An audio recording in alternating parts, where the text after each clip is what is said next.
It's the NBA 2K Rating Stock Watch. We are recapping the NBA and analyzing which players should be going up or down in 2K rating.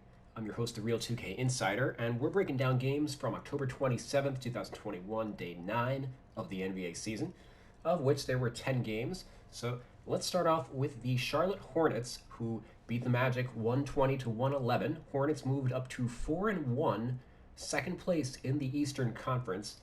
They are a young and exciting team, and they are led right now by Miles Bridges, who had 31 points, 6 rebounds, shot 11 of 21 from the field, hit 5 threes. He's averaging 26 points per game, which is double last season's average. He was the Eastern Conference Player of the Week last week, and his rating should go to the moon, in my opinion. He's only the fifth highest rated player on the team, and really he's been their second best player on the year after LaMelo Ball. Ball was quiet in this one, but he should bounce back. He had 7.6 rebounds, 3 assists, 3 steals, only 3 of 14 from the field, but his job is to make sure that everybody else is playing well, which they clearly did in this one. Gordon Hayward had his best game of the year with 24 points, 5 rebounds, 5 assists, 9 of 13 from the field. He had been struggling prior to this one. Mason Plumlee, he had 14 points, 10 rebounds, 4 assists. Jalen McDaniels, he had his best game of the year with 16 points on 5 of 6 shooting, 4 of 5 from the three-point line. And Cody Martin, his rating should also go through the roof right now. 12 points, 5 assists, 4 steals, 2 of 2 on threes, 6 of 6 from the line. He has been shooting it much better this season. He only had a 50 true shooting percentage over his first 2 seasons. Right now, this year, he's at 67 true shooting, which is wild. Terry Rozier, he was out again, so where is Rozier? He's missed his third straight game, although 2K has yet to realize that, I guess. So Kelly Oubre has been starting, and Nick Richards he played in the rotation for the second game in a row over PJ Washington. So we should probably have a higher rating for Richards as well, higher than Vernon Carey Jr. He's at least ahead of him in the rotation, I would say.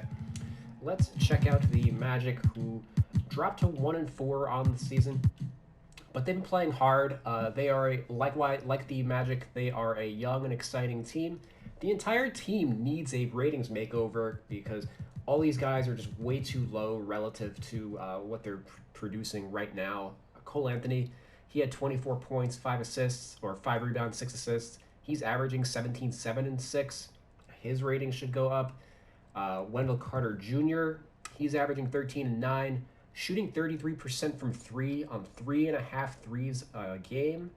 3-pointers attempted a game, I should say. And Carter specifically has a 0 3-point tendency, so it's not just his rating that needs adjustment, but also his tendency in order to make sure that he's A, producing the way that he should in game, and B, producing the way that he should in a season simulation. Mo Bamba, he has been starting, playing well, and putting up similar production to Carter, 14 and 8. He had 14 and 10 in this game, hit 2 threes, shooting 41% from 3, and on 4.4 threes attempted per game. Franz Wagner has also been starting, averaging 14 and 4, 42% from 3 on 5 threes a game. He had 15 points in this one, 5 of 7 from the field, 3 of 4 on threes. Wendell Carter also had 20 and 10 in this game, and he hit 2 threes. So in general, the 3-point shooting for a bunch of these players probably needs to be improved, and certainly the ratings of players who are starting needs to go up to distinguish them from the backups. Jalen Suggs, he is starting, but unlike everybody else in the starting lineup, he is not playing well. Quite the opposite. He's averaging 12 points, but only shooting 29% from the field and 21% from 3. That's a 40 true shooting percentage on 26 usage, which is probably the worst offensive performance that we've seen out of a rookie in like the last decade at least. Obviously, we're only 5 games in, but he's struggling with his role. He was a point guard in college, and right now they're starting him at the 2. And I think they should just bench him. Gary Harris, he played his second game of the year and had 8 points in 23 minutes. He's been a 3-and-D starter for most of his career, and I think he should probably start over Suggs at this point, as the other four guys in the starting lineup, they have all been playing well, and it really Suggs is the one that's held them back. They might have a better record than 1-4 if they didn't have his dreadful shooting dragging down the rest of the team's offensive performance. Let him back up Cole Anthony and do his work against lesser talented rookies playing his natural position. Terrence Ross also bounced back from a goose egg and had 18 points with 4 threes, so he has been playing pretty well. Let's check out the Wizards, who beat the Celtics 116 to 107. The Wizards moved up to 3-1, so they started slow last year, but it looks like they are hot out of the gate. Although Bradley Beal has not been hot out of the gate. 17 points, 10 rebounds, 7 of 25 from the field, 0 of 6 on threes. Last year, that would have been a death sentence for the team, but the rest of the team, they're a lot deeper now, and yeah, they should push for a playoff spot on the back of their depth. Spencer Dinwiddie had 22 points. Daniel Gafford did actually leave this game after 7 minutes. He bumped knees with Jaylen Brown, got an MRI, hopefully not a major injury, as the team is still without Thomas Bryant Jr. In the event that Gafford has to miss a significant portion of time, Montrezl Harrell is going to have a clear path to minutes. 25 points, 11 rebounds in this game, 10 of 13 from the field, played 38 minutes. He's already in the midst of a career year, averaging 18 points on 68% shooting and playing 30 minutes per game. Last year, or not last year, but 2 years ago when he won Sixth Man of the Year, he averaged 18 points on 58% shooting. So he's shooting 10% better than he did when he was Sixth Man of the Year. So certainly he may not be coming off the bench for too much longer. He might enter the starting unit, and then he averages like 24 points per 36 minutes, so he'd be putting up some pretty gaudy lines most likely with heavy minutes. Let's check out the Celtics. They fell to 2-3. They've been pretty disappointing this year. Effort's been a key, something that the coaches already talked about, and the key guys on this team, Tatum, Brown, and Smart, they are all like playing very poorly. Tatum had 23 points in this one, so he was fine, but he's taken an NBA high 53s. He's only hit 30% of them. He's also only 72% from the line. It was 87% last year, and also none of these guys are getting it done really defensively. They haven't been a good defensive team, even though they have personnel that would kind of indicate it. They added Marcus Smart, Al Horford, and Robert Williams into the starting unit this year. Smart in particular, he's been struggling also offensively. He had 7 points on 1 of 7 shooting. Dennis Schroeder, he's been playing well, 22 points, 6 assists, 4 threes. He probably is playing with like a little bit of a chip on his shoulder after the whole contract thing, so he's going to quietly push for the starting job, I think. And if Smart keeps shooting this poorly, I think it's only a matter of time. Jaylen Brown, he had only 13 points in this game, 5 of 16 from the field. He's been very erratic this year, and a big part of that is because his mid-range scoring has taken a hit. So really, the only thing he's had so far has been his drive. He's still a great slasher driver, and his three ball's been okay, but everything in between that has been erratic. He hit 49% from mid-range last year, and so far only 1 of 6 on like deep mid-range shots. So a wrinkle that of his game that has been lacking so far. Al Horford, he's been solid. He had a 16, 11, and 4. Rob Williams likewise started 13 and 11, 4 blocks. So between the three pre-existing like top 3 like key star players on the Celtics, those guys have been struggling. The 3 new additions that have been getting heavy minutes. Robert Williams isn't a new addition, but he's basically a new role, new addition. They have been the ones that have kind of been carrying the team thus far, and Jabari Parker has passed Enes Kanter in the rotation. He's the backup center rather than Kanter, which kind of begs the question of what Kanter's doing on the team. Jabari, he had 7 points on 3 of 3 shooting in only 9 minutes. The Celtics rotation tightened, giving more minutes to the top players as they have been struggling. Peyton Pritchard, he didn't play. He's got a broken nose, and has been wearing a mask, but he's struggled with his shot, so they might be sitting him until like he's feeling a little better and can get things going. And also the team's addition of Dennis Schroeder is probably cutting into his role a little bit. Whereas Aaron Nesmith, he was out of the rotation, while Josh Richardson and Grant Williams, they only played 16 minutes each. So they are, until the Celtics can get some dubs, they're probably going to rely heavily on their top 6 or 7 players. Let's go to the Heat, 3-1, beating the Nets in a major statement game, 106-93. The Heat have been the #1 defensive team in the NBA. They obviously added Kyle Lowry and PJ Tucker in the offseason, so that's been a big part of it. The Heat out-rebounded the Nets 70-45. Part of that is the Nets personnel is just so small, but also the Heat play hard. Bam Adebayo, 24 points, 9 rebounds. His assists are way down. They've been cut in like 67%. His assist rate was 10% this year. Last year it was 27%, basically on par with a point guard. He was doing a lot of more like handoff stuff with Kendrick Nunn and Goran Dragic. Neither of those guys are really like true like point guards. But since Kyle Lowry he's been operating more in the pick and roll, which has led to some efficient scoring numbers, but also just his assist numbers are also down. Jimmy Butler, 17, 14, and 7 in this game. He had 4 steals, 6 of 18 from the field. Didn't take a 3, but obviously he's a big part of the team's defense. Kyle Lowry, 9 points, 6 rebounds, 9 assists. He's not going to put up big scoring numbers this year. He's there to play defense and run the team. And Tyler Hero, he basically gets to freelance however he wants off the bench. Off night for him shooting-wise. He was 5 of 17 from the field, but did have 14 points and 8 rebounds. And Dwayne Dedmon had his best game of the year with 14 points, 9 rebounds, 6 of 9 from the field. Basically dominated the Brooklyn Nets down low. Not a great sign for them that a player of Dedmon's stature was able to dominate them inside. Bruce Brown, he started again, and maybe that had something to do with the interior, but also like he's a good matchup for PJ Tucker. PJ Tucker is not exactly like, the biggest guy in the world either. But he played. Nick Claxton was out. Kevin Durant, he had 25 points, 11 rebounds, 9 of 18 from the field. Basically a common trend. He's really the only net that has been able to get it going. As James Harden, he had 14, 7, and 7. Shot 4 of 12 from the field, 3 of 7 on threes, and only 3 of 3 from the line. He's still averaging only 3 free throws a game.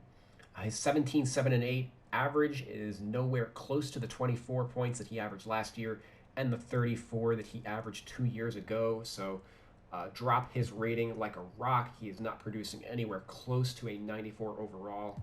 Not a superstar, barely even an all-star right now. Joe Harris, 15 points, 5 threes. He passed Jason Kidd for #1 on the Nets franchise record for three-point made, but also not doing much else. And he's shooting 34% from the field this game. But for this season. This game he was fine, but on the year he's down. Only 38% from 3. Last year he was 51% from the field and a league-leading 48% from 3. So he's been struggling with his shot. Again, James Harden and Kyrie being out and Harden not being his usual self has probably led to some less than optimal looks for Harris. But certainly it would help if he could create something off the dribble. KD needs help in the worst way. And Patty Mills, he finally cooled off with 4 points on 1 of 9 shooting and 0 of 6 from 3. So he typically has been the #2 guy behind Durant. Obviously it was not the case in this one, and that's why the Nets struggled to score, losing to the Heat by 13 points. Let's check out the Raptors, who likewise have a stifling defense. The Raptors had 18 steals and 22 assists to 10 turnovers to beat the Pacers 118-100. Fred VanVleet, 26 points, 10 rebounds, 6 assists. OG Anunoby, 26 points, 10 rebounds, 6 assists. Both these guys are probably rated like 2 to 3 points too low. Certainly they need OG having the same rating as Chris Boucher is fucking embarrassing. Goran Dragic, He's been struggling, and he is basically a trade or buyout candidate at this point because he did not play in this game and he was not hurt. He was a DNP, coach's decision. As Delano Banton, he played 16 minutes and had 10 points and 3 assists in the backup point guard role. So clearly Banton's ratings got to go up, and Dragic, he's been struggling. His ratings got to drop. He lost the starting job after one game to Gary Trent. Trent had 12 points and 5 steals in this game, part of the good defensive effort. Scotty Barnes, 18, 7, and 7 in this one, 2 blocks, 8 of 17 from the field. The 7 assists were a career high. He's averaging 17 points, 8 rebounds, 2 assists. Has been consistently a top 3 player on the team, so he should obviously have a higher rating than Goran Dragic and Chris Boucher. Not to sound like a broken record or anything, but checking out the Pacers, who they've had a rough go of it. Had some really close games, but they just don't have enough with LeVert and TJ Warren being out. Sabonis struggled in this one. He had 9 points, 8 rebounds, 3 assists. Only 3 of 4 from the field in 34 minutes. Very uncharacteristic from him. I did not watch this game to see what the deal was, but 4 field goal attempts in 34 minutes is probably the lowest field goal to minute rate that he'll have this year. Very curious to see who was guarding him. If it was Barnes, that's another reason to mark up Barnes. But Malcolm Brogdon, he had 18, 5, and 5 to lead the Pacers in this one. That used to be his average. Now it's a down night, so his rating is he should be up in like the 84, 85 range. Chris Duarte, who we always have to go all the way down here. We talk about him every single time on this show. Ditto for like Justin Holiday. Who, though, I don't talk about Holiday much either, but he's been starting. The two of these guys have been starting and playing well, and should have higher ratings than Goga fucking Batadze or O'Shea Brissett or Torrey Craig, guys who were behind them in the rotation. Duarte had 14 points in this one, and that's around what his average has been, or I think his average is like 16 or something. Jeremy Lamb, he had 12 points in 16 minutes as really the only other guy besides Brogdon who could get it going in this one. And Miles Turner has kind of been a ghost since his 40-point explosion. But, yeah, the Pacers, they are in need of help, but certainly they just are in need of rating help. As, again, I'm just going to focus on these two guys until 2K gets their shit together. The Hawks, there we go, beat the Pelicans 102-99. Hawks moved up to 3-1 on the year. Trey Young had 31 points, 5 rebounds, 7 assists, 13 of 27 from the field, only 3 of 3 from the free throw line. He's another player whose free throw attempts I have been tracking, but certainly it's not a part of his game that he needs to rely on. He doesn't need to do the bullshit fouls. He's still a very good shooter, crafty player, and his playmaking is more valuable than his offensive output a lot of the time. John Collins had 16 points, 12 rebounds, 4 assists. Pretty standard game for him. Let's check out the Pelicans, who dropped to 1-4 on the year. They've clearly been missing Zion Williamson, although they have been competitive, but a loss is a loss at the end of the day. Brandon Ingram had 28 and 4 in this one. Devontae Graham, his rating should be going up. 21 points, 5 rebounds, 6 assists. He's averaging 18 and 5 after 15 and 5 last year. Jonas Valanciunas is third in the league in rebounds per game behind Clint Capella and Rudy Gobert. He had 16 and 15 in this one. And Nickeil Alexander-Walker, his rating should be going up, although he did have a cold night in this one with 6 points on 3 of 14 shooting. Minnesota, they beat the Bucks 113-108, moved up to a 3-1 record. The Wolves might be for real this year. Josh Okogie did not play, so Jared Vanderbilt got his first start of the year. Probably a reasonable matchup for Giannis. He had 10 points and 13 rebounds. McDaniels,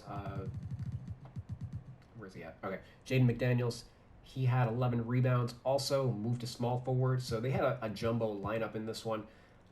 Probably just wanted the length against Giannis. And Karl Towns, he had 25 points, only 3 rebounds. Probably lost a few rebounds to the jumbo guys at the 3 and the 4.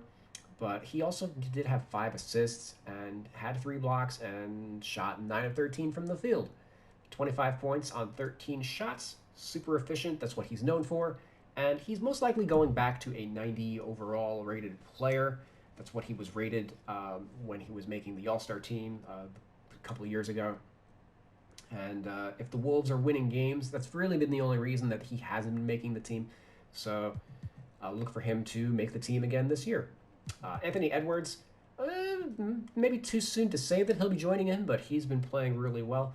He had 25 points, is averaging 25 points and 8 rebounds. Last year, he only averaged 19 and 5, so he is much improved and certainly should have a higher rating than D'Angelo Russell. Russell, for his part, had 29 points and 6 assists in this game, 12-25 from the field. It was his best game of the year by far, albeit against a Bucks team that was without Drew Holiday. So checking out the Bucks, George Hill started for Drew Holiday, but he's been kind of medium in his effectiveness. Pat Connaughton, he also started for Brook Lopez again. Those two players are obviously very key to the Bucks' success. So they're still clearly very short-handed. Portis and Semi Ojeleye, they did make their debuts, although they don't have quite the impact that the other two guys have. So hopefully they can get those guys back in the lineup soon. They fell to 3-2. Giannis still doing everything he can. 40 points, 16 rebounds, 7 assists, 3 blocks, 15-23 from the field. Those are all, his standard MVP type stuff. He was 3 for 6 on threes in this game. That's the most noteworthy takeaway from this game. If he starts hitting threes like that in volume, look the fuck out. His game is already perfect besides his three-point shooting. So if he starts drilling threes, that 96 is going to turn into a 99 real fucking quick. Chris Middleton, he had 16 points, 5 rebounds, 5 assists. He's really been the only other guy on the Bucks that can score besides Giannis. Grayson Allen, he had 13 points, was the only other Buck in double figures, so they desperately need their key players to get back. Let's go to the OKC Thunder, who the story of the NBA yesterday was they upset the Lakers 123-115 to get their first win of the season. Shai Gilgeous-Alexander had 27 points, 7 rebounds, 9 assists, had 5 steals. Josh Giddey, 18 points, 10 assists. His best game of the year. Mark put his rating way up. He's probably the second best guy on this team. Should certainly have a higher rating than Derek Favors. Averaging 11, 6, and 6. He's basically a poor man's Luka Doncic. Darius Baisley, he had 20 points and 6 rebounds. His best game of the year. Lou Dort, 17.6 rebounds. His best game. Derek Favors, who I just talked shit about 10 seconds ago, 15.6 rebounds. His best game of the year. I guess that's what you need in order to actually win it. They're going to need to have the best game of the year a lot of the time for this team to get some wins, I think. But they beat the Lakers, who clearly are in disarray right now. LeBron was out again. Malik Monk with his second start, but that's still no excuse. Anthony Davis, he had 30 points and 8 rebounds. Russell Westbrook had a quadruple-double with 20 points, 14 rebounds, 13 assists, and 10 turnovers. Womp, womp, womp. Shot 8 of 20 from the field, was ejected at the end of the game. Darius Baisley had a dunk with the game kind of out of reach, and Westbrook lost his mind. It was just forced the ejection. He just kept, don't do that, is what he kept saying to Baisley. Don't do that. And somebody should have went to Rob Pelinka with that same energy, and otherwise we wouldn't be talking about this. But Avery Bradley, he had 13 points on 5 of 7 shooting. Probably should have a higher rating than 72. But ditto for Austin Reeves. I digress. Those are the same guys that we talk about every time we visit this team. Let's go to the Kings. Oops, wrong way. Who beat the Suns 110-97. Moved up to 2-2 on the year. De'Aaron Fox, he had 18 points and 9 assists. Buddy Hield, 26 points, hit 7 threes. He's been embracing his 6-man role, so put his rating up, please. Harrison Barnes, he's been the star of the team so far, had 22 points, 9 rebounds, 4 assists, has been playing phenomenally at power forward, really functions well as a small ball 4, and has been playing ahead of Marvin Bagley in the rotation. Very fucking clearly, they should not have the same overall rating. Rashaan Holmes, 12 and 12 in this game, solid. Halliburton, he's been struggling a little bit, but he had 15 points as well as the go-ahead three-pointer to put the or not the go-ahead, but just put the Suns. It was the dagger that put the Suns out of the game. And Alex Len, he played he scored 10 points and played for Tristan Thompson, who was out in this game. So the Kings have, if nothing else, they do have center depth behind Rashaan Holmes. Checking out the Suns, DeAndre Ayton, they certainly needed that center depth because he had 21 points, 21 rebounds, 9 of 12 from the field. Devin Booker, 31, 6 and 8. Michael Bridges, 15 points, 7 12 from the field. Chris Paul, 6 points, 6 rebounds, 8 assists, only 1 of 10 from the field. Clearly a very quiet night for him. He's only averaging 12 points per game, but he is at least leading the league with 11 assists per game. He's shooting only 40%, down from 50% last year. So that should be expected. All that's kind of in line with what I thought was going to happen in the early part of the year.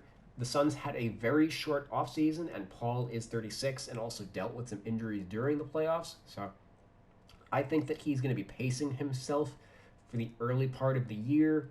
At least, once the playoffs get closer and the seeding starts to matter, then I think he'll pick up like his offensive aggressiveness. But for now, he's content to let the other guys eat.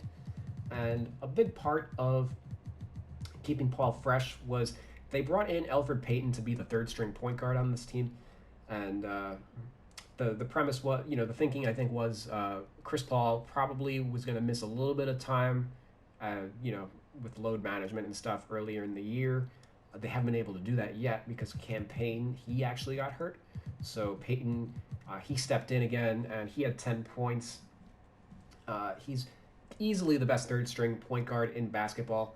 I don't consider myself like a Payton fan, maybe like a Payton apologist, as I thought last year with the Knicks, they did not utilize him well. Thibs is very rigid with the way that he runs the team. I understand that his lack of three-point shooting doesn't help matters, but like he was using him off the ball next to Julius Randle, treating Julius Randle like a point forward.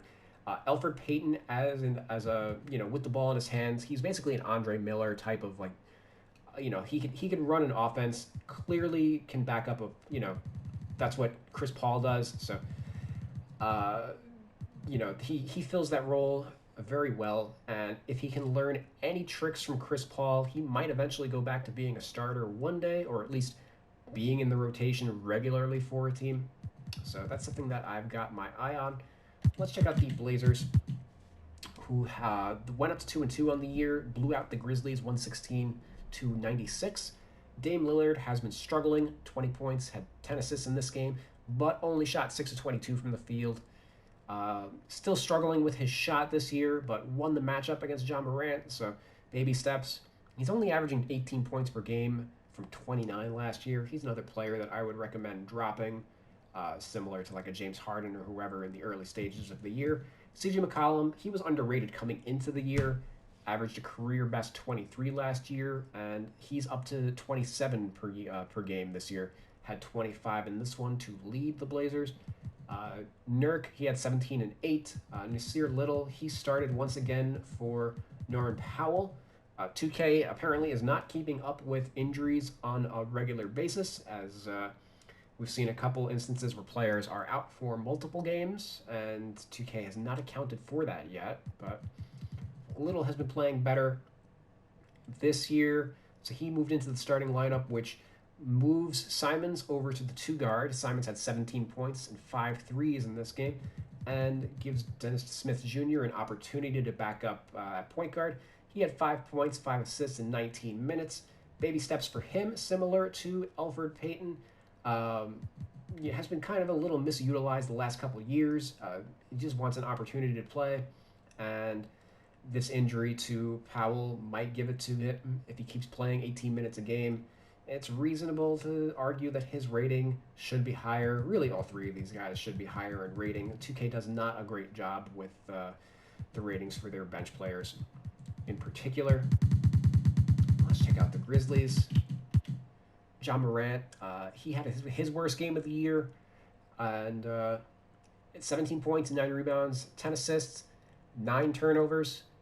It's poetic that he's like basically the next generation version of Westbrook, and he almost quadruple doubled on the same day that Russell Westbrook had a turnover quadruple double.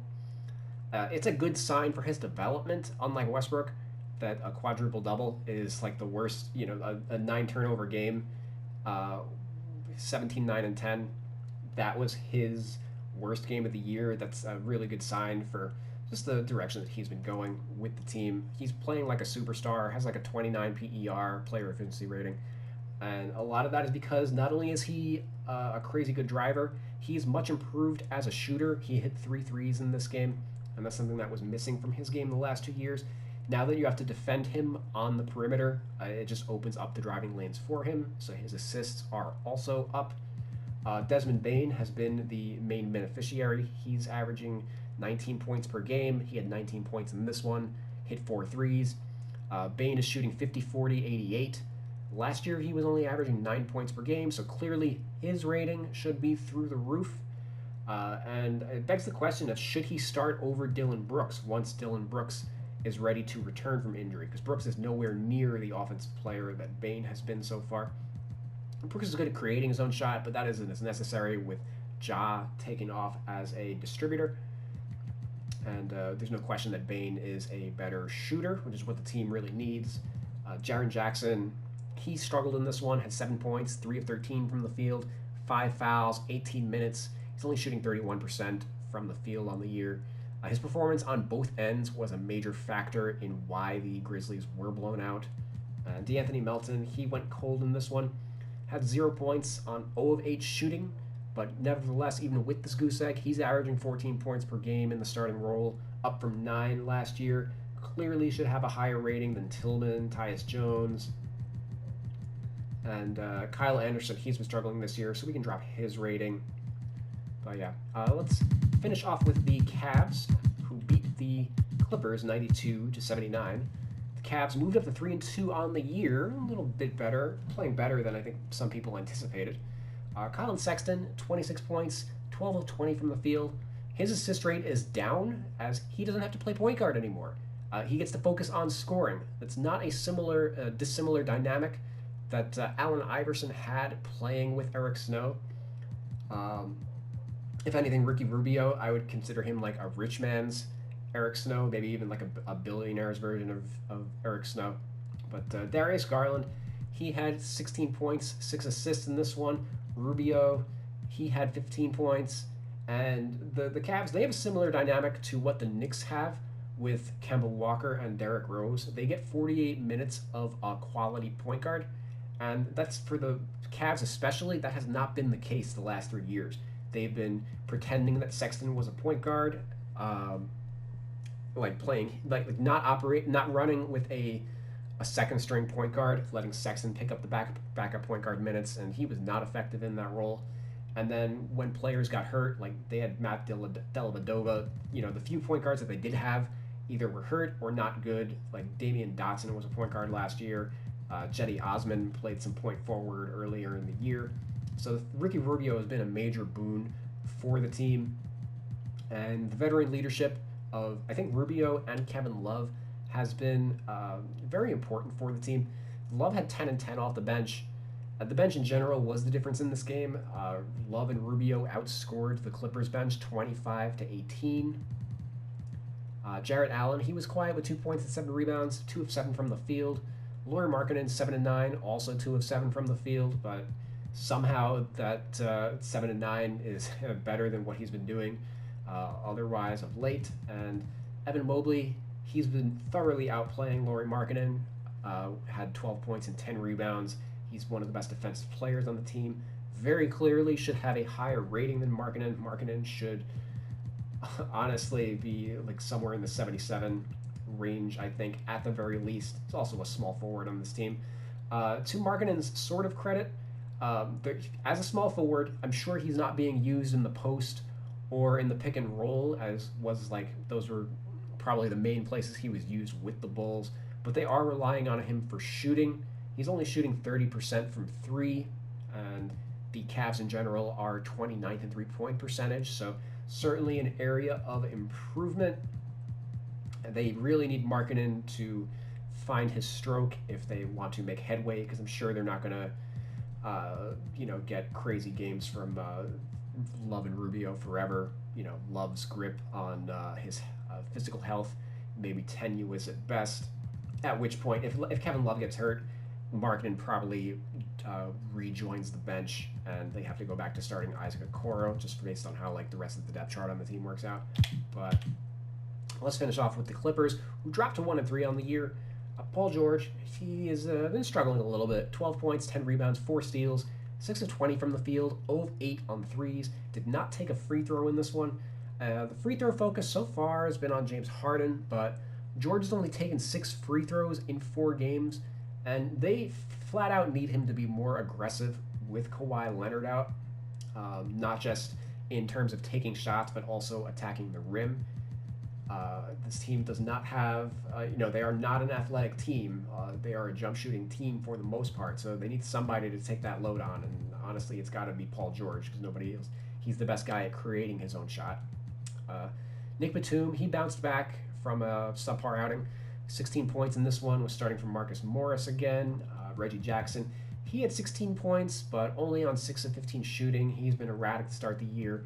And Eric Bledsoe, he was also quiet with 6 points from 2 of 7 from the field. And clearly, with all that efficient shooting, you're going to struggle to score against a Cavalier team that last year was not a good defensive team, but maybe Evan Mobley is a major difference maker there.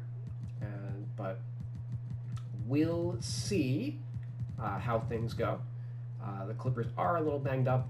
They are without Serge Ibaka, Kawhi, and now Marcus Morris. So a little short-handed, and the bench, they played worse than they did the other night. They're not going to be able to do it every night.